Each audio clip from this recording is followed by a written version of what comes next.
Hey everybody, welcome to this video about Project 3. I'm going to be going over some tips that will help you create a more effective Project 3 in particular. I'm not going to walk us through the entire assignment draft. That's your job. So you need to read through this entire assignment sheet on your own. But I do just want to kind of generally summarize what this project is about. You will be choosing either Project 1 or Project 2 from this class, and you will be remediating that project into a new genre that addresses a new rhetorical situation. So I'm going to be talking to you about some strategies for doing that well. So to do Project 3 well, to perform a successful genre remediation, we actually need to go back to some of the lessons that you honed, and some of the skills that you honed in Projects 1 and 2. In particular, the rhetorical situation. Now, if we think about Project 1 and Project 2, both of those writing projects had their own rhetorical situations. You were responding to a particular exigence, to a particular audience that could do something about it within the particular constraints of that assignment.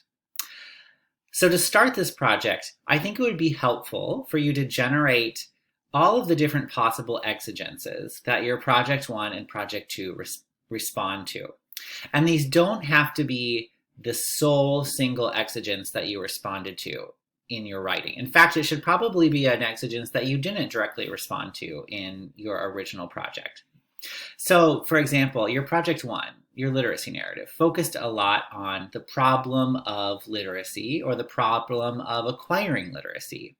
But you discussed a lot of other things in your literacy narratives as well. Some of you discussed the problems of standardized test-taking culture, the problem of corporate monopolies on those standardized test-taking culture. Some of you discussed problems of our political culture. Others discussed problems of sexual assault in that culture. Those are other exigences you could think about as well. So as you think about other exigences that your projects already kind of touch on or at least slightly acknowledge, think about what problems could your narrative about literacy try to solve? Or what problems could your Project 2, your analysis of your chosen academic source, try to solve? And please disregard this question about how can you reorient your original project to a new exigence. All right. So if both Project 1 and Project 2 responded to their own rhetorical situations, and you've now generated additional exigences that your projects touch on, who can do something about these problems? Who will your audience be? Because your audience, for example, addressing the problem of standardized test-taking culture will be different than your audience where you're addressing the problem of literacy acquisition. So you'll have to craft a new audience. And once you do those two things, establish an exigence in an audience, you should think of a few genres that might speak well to those exigences and audiences. This is your chance to get creative, to think about what genre would be the most persuasive to speak to this exigence and to speak to this new audience.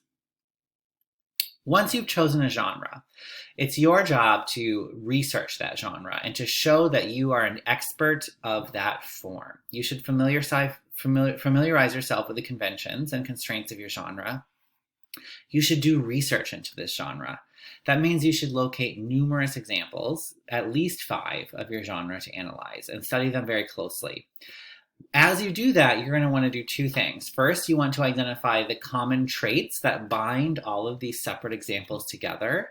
You also want to identify ways that these examples differ from one another, but still fulfill the genre's requirements effectively. Many different instances of genres differ slightly from one another because they can't all be identical. But those differences also show that there's kind of diversity within the genre that's acceptable as well. Now, I just want to quickly pause and say that I expect your remediations to require significant effort, translation, and construction.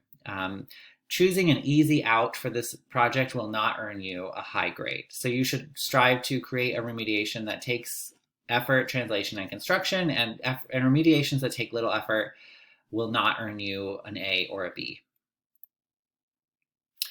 Okay, so now you've established your new rhetorical situation. You have mastered your genre. Now's your chance to begin remediating your original project into this new response. Furthermore, this remediated artifact comes along with a reflection essay.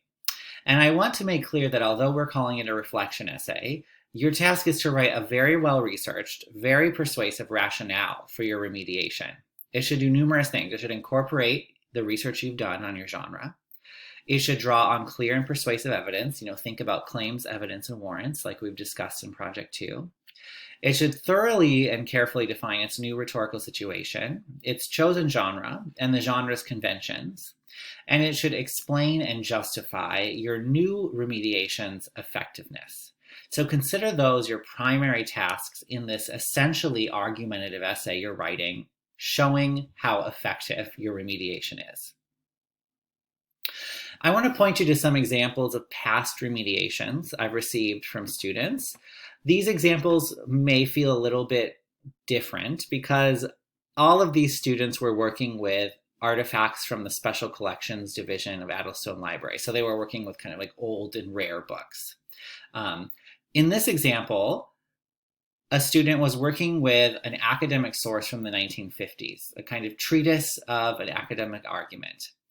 She decided to amend the exigence and the audience to solve the problem of one's scattered intellectual thoughts. And the audience, rather than being scholars, is oneself in the form of a diary. So she translated an academic article, an academic book, into a diary of that scholar's thought processes as he was composing his ideas and the experiences that led him to these ideas.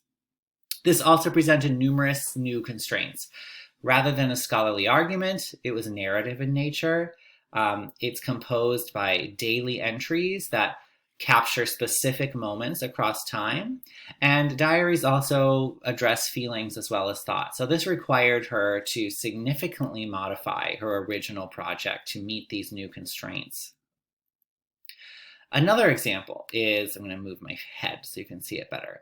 A student was working with a novel from the 1920s, and she decided to remediate her genre into a text message exchange. For her, the new exigence presented here was to solve the problem of having a strange experience and feeling unknown after that experience. Rather than writing a novel, which goes out to a lot of people, your reasons for telling a story to a friend are very, very different. And the exigence might be to feel known, to feel understood after a strange experience. So the audience also narrowed quite drastically from a big range of readers to a single person on the other side of that text message exchange. This introduced all kinds of different constraints. You tell the story on text message in short bursts rather than uninterrupted prose.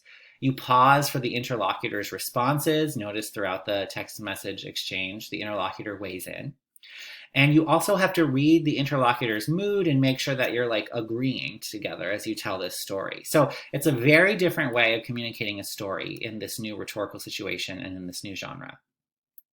One last example. Another student was working with an 18th century dictionary, and he remediated that into a contemporary blog about etymology. So now the exigence has changed from communicating word meanings to an 18th century audience to solving the problem that many are ignorant of the etymology and meaning of words in our own present moment.